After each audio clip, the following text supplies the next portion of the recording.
Well, hello there, and welcome back to day 10. This week, which is our second week together, we are talking about the fact that you were planned for God's pleasure in worship. That is the first purpose. So, today's topic is entitled The Heart of Worship. Romans 6 and 13 says, "Give yourselves to God as those who have been brought from death to life, and surrender your whole being to Him to be used for righteous purposes." The heart of worship is surrender. It is a natural response to God's amazing love and mercy. 1 John 4 9 through 10 says, "This is how God showed his love among us. He sent his one and only Son into the world that we might live through him.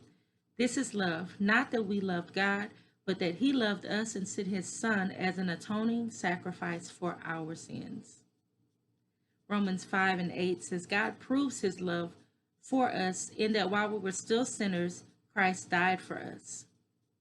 1 John 4 and 19 tells us that we love because he first loved us. Surrender. Surrender means admitting our limitations. The desire to have complete control is the oldest temptation. All the way back to the Garden of Eden in Genesis 3 and 5, where the serpent was speaking to Eve and he said, "You'll be like God."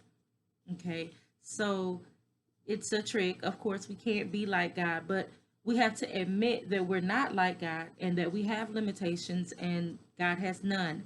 So we have to surrender to that. Surrendering is best demonstrated in obedience and in trust.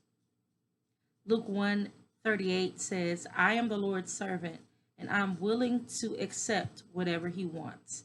That is true surrender, accepting what he wants and obeying him.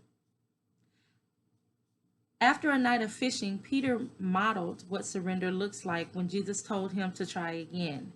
In Luke 5 and 5, it says, "Master, we've worked all night and haven't caught anything, but because you say so, I will let down the nets."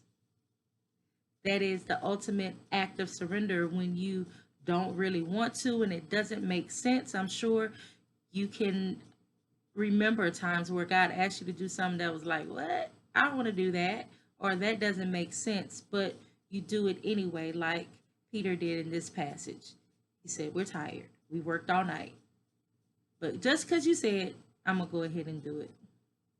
The blessings of surrender are peace, freedom, and God's power in your life. Job 22 and 21 says, "Stop quarreling with God. If you agree with him, you will have peace at last and things will go well for you." I'm going to say it again. Stop quarreling with God. If you agree with him, you'll have peace at last and things will go well for you. 2 Corinthians 5 and 9 says, "We make it our goal to please God." Surrendering is never just a one-time event. You must make surrender a daily habit. Luke 9 and 23 says, Jesus said, "If people want to follow me, they must give up the things they want, and they must be willing to give up their lives daily to follow me."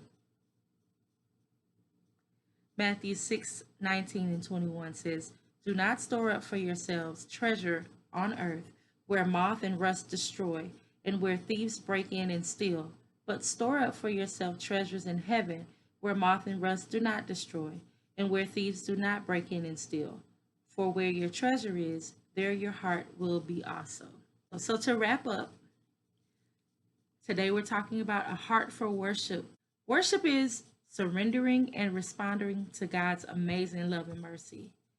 Surrender expresses itself in our obedience and in our trust.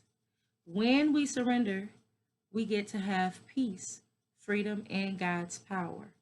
Once you learn to surrender, though, you just rinse, wash, and repeat that thing all the days of your life. It's not something that you get once and never have to do again. It's an ongoing thing that you learn to continually surrender to God. And then you will have his power, his peace, and freedom. All right, y'all, that's day 10. I'm looking forward to seeing you tomorrow. Have a wonderful day. God bless.